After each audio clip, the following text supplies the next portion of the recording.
कि क्या राजस्थान में भी किसी की सिचुएशन जगदीप धनखड़ जैसी आपको लगती है कि उन पर भी दबाव है और कभी भी इस्तीफा? किसान जो आप बात कर रहे हैं अभी खादों की और उन पर तो कोई लड़ रहा है हाल ही में। मैं सोच रही थी कि आप किसी का नाम तो जरूर लेंगे।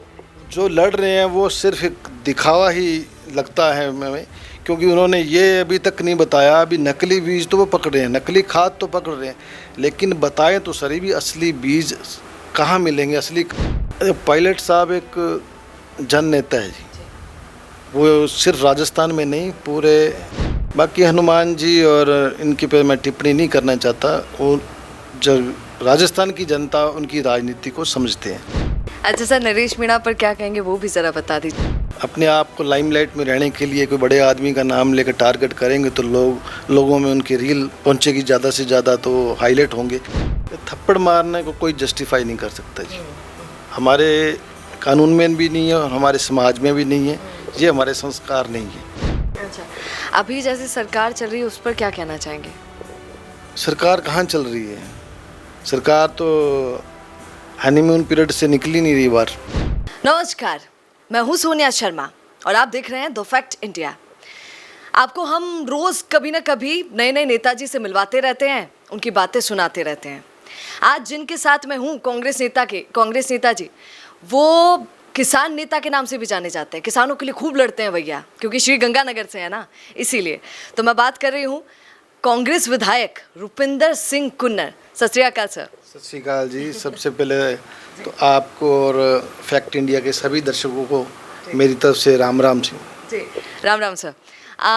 सर, पहला सवाल ही ऐसा कर लेते हैं, क्योंकि अभी बहुत चल रहा है जगदीप धनखड़ जी। कैसे उन्होंने इस्तीफा दे दिया तो लोग कह रहे हैं कि दबाव में दे दिया। अब मैं उनका सवाल आपसे नहीं पूछूंगी, क्योंकि वो खूब लोग पूछ रहे हैं। मेरा सवाल आपसे ये है कि क्या राजस्थान में भी किसी की सिचुएशन जगदीप धनखड़ जैसी आपको लगती है कि उन पर भी दबाव है और कभी भी इस्तीफा? देखो, ये तो बीजेपी के अंदरूनी मैटर है, तो मैं उस पर ज़्यादा टिप्पणी नहीं करूँगा, लेकिन ये ज़रूर कहूँगा भी जगदीश धनखड़ जी हमारे राजस्थान के हैं।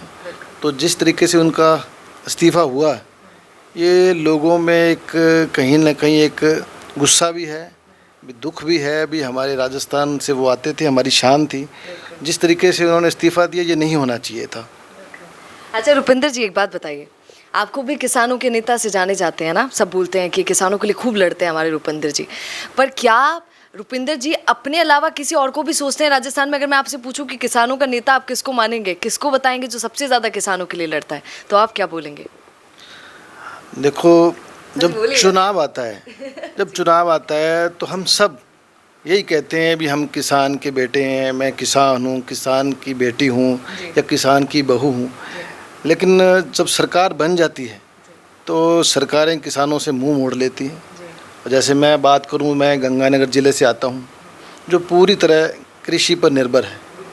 और आज हालात किसानों के ये हो चुके हैं, ना किसानों को पानी मिल रहा है, ना बीज मिल रहा है, ना खाद मिल रही है। तो किसानों की हालात दिन बर दिन बदतर होती जा रही है। ये बड़े दुख और चिंता का विषय है। और किसान की बात सभी करते हैं, मैं किसको कहूँ भी किसान का नेता कौन है? किसान कर रहे हैं अभी खादों की और उन पर तो कोई लड़ रहा है हाल ही में। मैं सोच रही थी कि आप किसी का नाम तो ज़रूर लेंगे। जो लड़ रहे हैं वो सिर्फ एक दिखावा ही लगता है हमें, क्योंकि उन्होंने ये अभी तक नहीं बताया। अभी नकली बीज तो वो पकड़ रहे हैं, नकली खाद तो पकड़ रहे हैं, लेकिन बताएं तो सही भी असली बीज कहाँ मिलेंगे, असली खाद कहाँ मिलेगी, कौन सी दुकान पर किसान जाए। किसान तो असमंजस में हो गया, अभी हम जाएँ कहाँ, क्योंकि अब सच्चाई सामने आ गई। हाँ, सच्चाई सामने नकली है, तो असली कहाँ है वो तो बताएं हमें। सरकार ये तो बताएं भी असली खाद इस दुकान पे मिलेगी, आप वहाँ से जाके खाद बीज लेके आएँ। अब किसान ने तो बीज बोना है, कौन सा बोए वो तो। अच्छा ये बताइए सब, क्योंकि आप सच बोलते हैं सर, ये बताइए कि हनुमान बेनीवाल और किरोड़ी लाल मीणा को तो बोला जाता है किसानों का नेता, और भरपूर तरीके से बोलते हैं सर, लोग खूब बोलते हैं कि वो तो किसानों के लिए सबसे पहले लड़ते हैं, आप भी लड़ते हैं। क्या आपको लगता है कि वो दोनों लड़ते हैं या नहीं, और उन दोनों में कौन लगता है ये भी बता दीजिए। तो मेरे लगने ना लगने से कोई फ़र्क नहीं पड़ता जी। जनता को क्या लगता है फ़र्क उससे पड़ेगा। हम तो हाँ, जनता के बीच में रखते हैं। हमारे गंगानगर में वैसे इनका कोई प्रभाव नहीं है, हनुमान जी का और किरोड़ी लाल जी का, वहाँ इनकी कोई चर्चा नहीं होती जी। बाकी यहाँ पे हाँ, यहाँ जयपुर लेवल की राजनीति में वो अपने कोई ना कोई मुद्दे लेके सुर्खियों में आते हैं, तो उनकी राजनीति उनको मुबारक हो। जी बिल्कुल। अच्छा सर, क्योंकि हनुमान बेनीवाल जी की बात ही हो गई तो एक छोटा सा सवाल और अंतिम उनका पूछूंगी मैं आपसे। एक बात बताइए, नरेश मीणा ने कहा कि हनुमान बेनीवाल की जो सिचुएशन है वो किरोड़ी लाल मीणा से और सचिन पायलट से बहुत बढ़िया है। तो पायलट साहब से आपको भी लगता है क्या कि क्या अच्छी सिचुएशन में हनुमान बेनीवाल है? पायलट साहब एक जन नेता है जी। वो सिर्फ राजस्थान में नहीं, पूरे तकरीबन पूरे देश में वो एक यूथ आइकन के नाम से लोग उनको पसंद करते हैं। बाकी हनुमान जी और इनके पे मैं टिप्पणी नहीं करना चाहता। वो जब राजस्थान की जनता उनकी राजनीति को समझते हैं।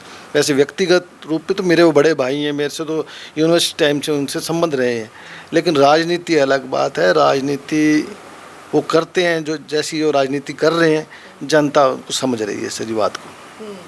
अच्छा सर, नरेश मीणा पर क्या कहेंगे वो भी ज़रा बता दीजिए, क्योंकि कभी आप ही की पार्टी में हुआ करते थे, आज नहीं है पर आज बगावत भरपूर तरीके से कर रहे हैं। कभी गोविंद सिंह डोटासरा पर बोलते थे, कभी प्रमोद जैन भाया पर बोलते थे।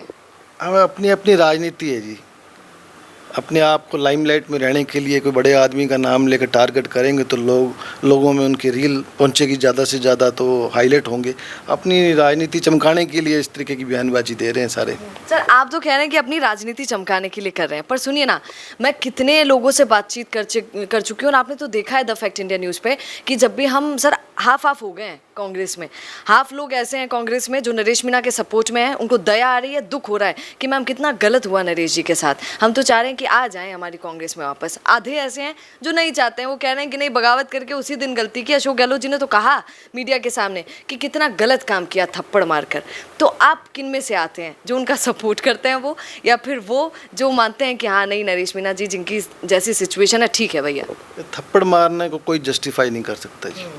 हमारे कानून में भी नहीं है और हमारे समाज में भी नहीं है। ये हमारे संस्कार नहीं है।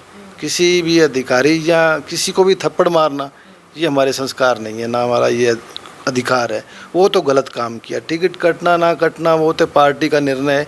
किसी एक को मिलनी थी, एक को मिलनी थी, वो चुनाव लड़े हैं और नरेश जी ने लड़े चुनाव। तो अब उनकी अपनी सोच थी, उनकी राजनीति है, लेकिन अब अपनी बयानबाजी दे के अपने आप को चमकाने वाली बात है जी। पर सर उनकी पॉपुलैरिटी तो देखिए, जो तो कांग्रेस में आ गए तो कांग्रेस को कितना बड़ा फायदा हो सकता है आप सोचिए। देखो ये बड़े बड़े ऊपर हाईकमान बैठा है, ये उनके फैसले हैं अभी किसको लेना है किसको नहीं लेना।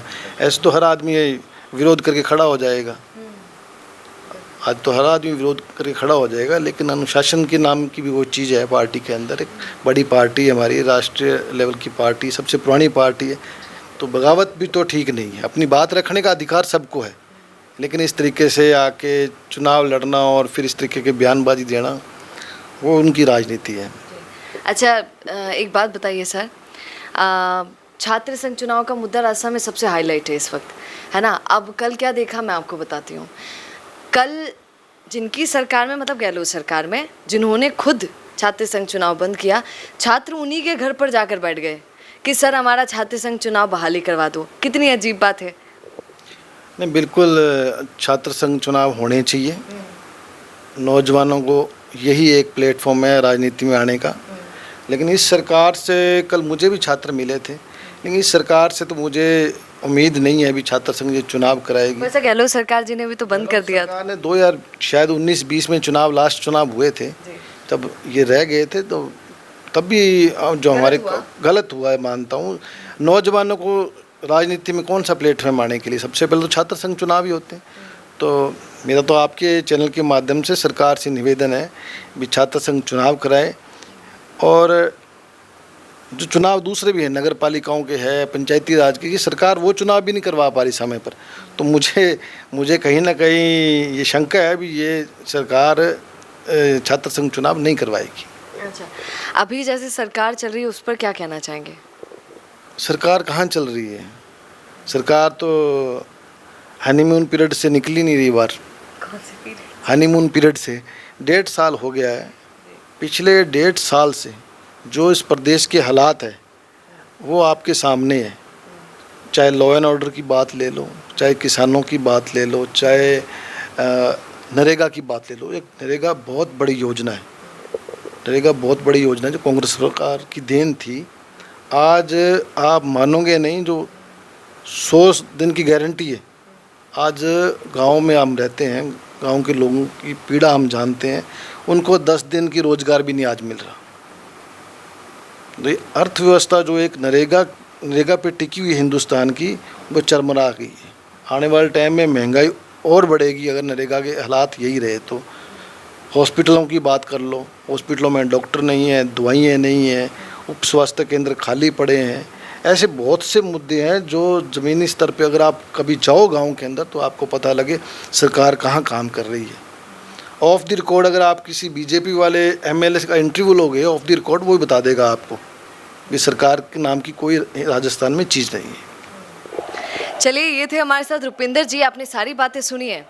अब सर कह रहे हैं कि सरकार कैसी चल रही है, क्या आप भी यही मानते हैं? एक बार कमेंट करके जरूर बताइएगा और जुड़े रहिए द फैक्ट इंडिया न्यूज़ के साथ। नमस्कार। ताज़ा खबरों के लिए विजिट करें द फैक्ट इंडिया की वेबसाइट और डाउनलोड करें द फैक्ट इंडिया ऐप।